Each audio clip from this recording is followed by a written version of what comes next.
L'histoire de l'agriculture est naturelle. 8000 ans, l'agriculture était naturelle.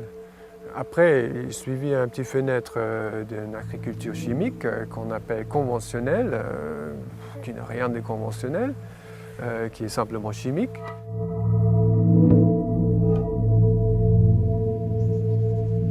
Pour dire non, il y a une petite histoire de 20 ans de bio.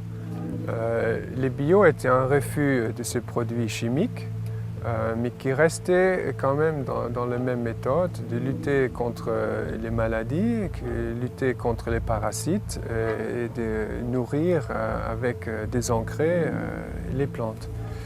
Et d'enlever toute concurrence des plantes cultivées.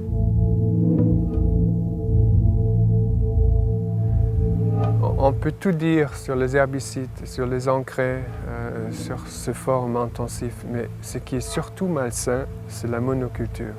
Monoculture biologique ou chimique, puisque la monoculture crée des plantes qui ne sont pas nourries équitablement, et ça crée des épidémies, ça crée une monoculture aussi des parasites.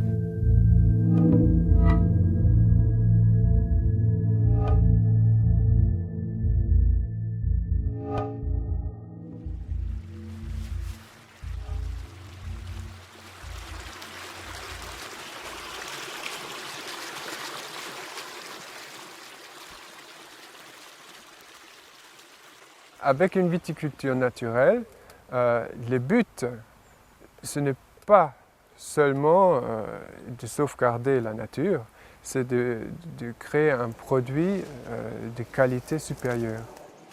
Ce n'est pas si compliqué que ça, parce que les processus ils sont connus par les anciens, et avec la science d'aujourd'hui, la science moderne, on arrive à comprendre toujours mieux comment ça fonctionne, ce système, cet écosystème et cette alimentation des plantes dans un système durable. Le soufre a été toujours utilisé. Maintenant, l'idée, c'est d'être, par rapport à cet intrant, intelligent. C'est-à-dire pas sulfité pour dire je prends une assurance tout risque, je sulfite. Donc à partir du moment où on est parti déjà en raisin sain à la vigne, on va dire 0 apport de soufre à l'encavage.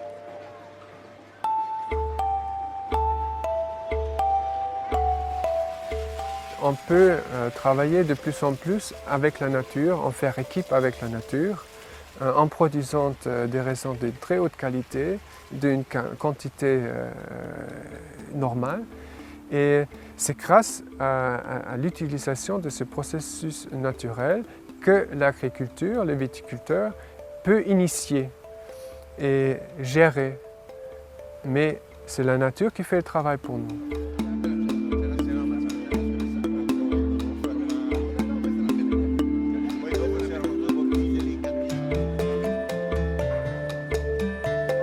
Je suis ici pour la rencontre Vignerons d'Europe.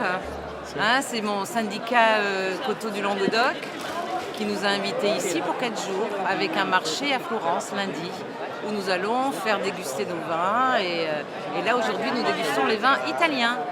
Et tu as rencontré M. Brancatelli dans un magnifique endroit.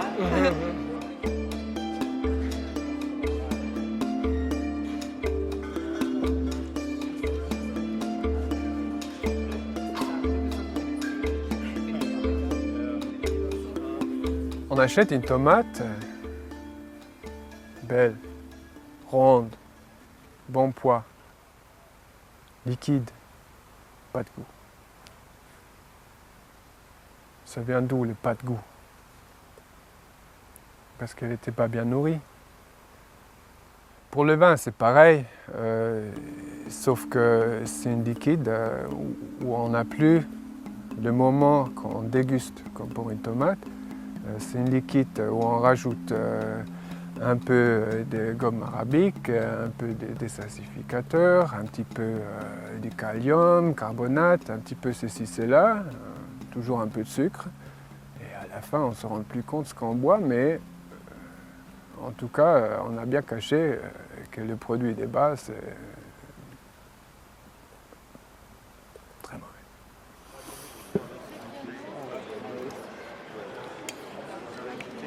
Un vigneron naturel, c'est un vigneron qui s'est ajouté sur l'échiquier des vignerons.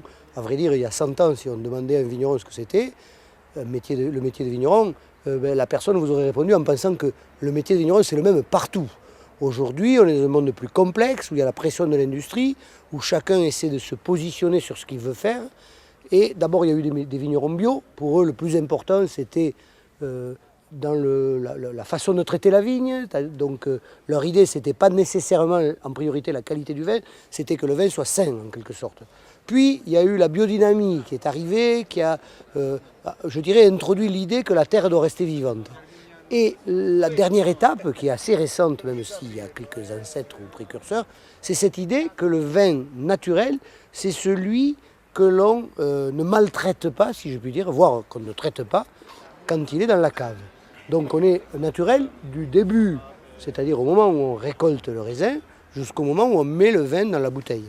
Et ça, c'est une idée neuve, et la plupart des vignerons naturels sont des jeunes.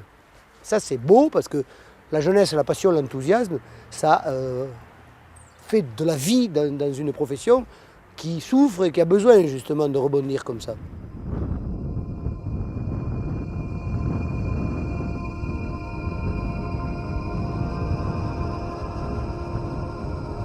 Nous sommes juste au nord du désert.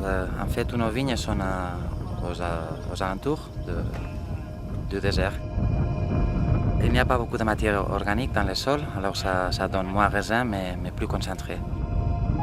Et aussi le climat, parce que bon, vous savez que dans le désert, il fait beaucoup de chaud pendant le jour, mais il fait froid dans la nuit. Ça, c'est parfait pour la maturation de raisin.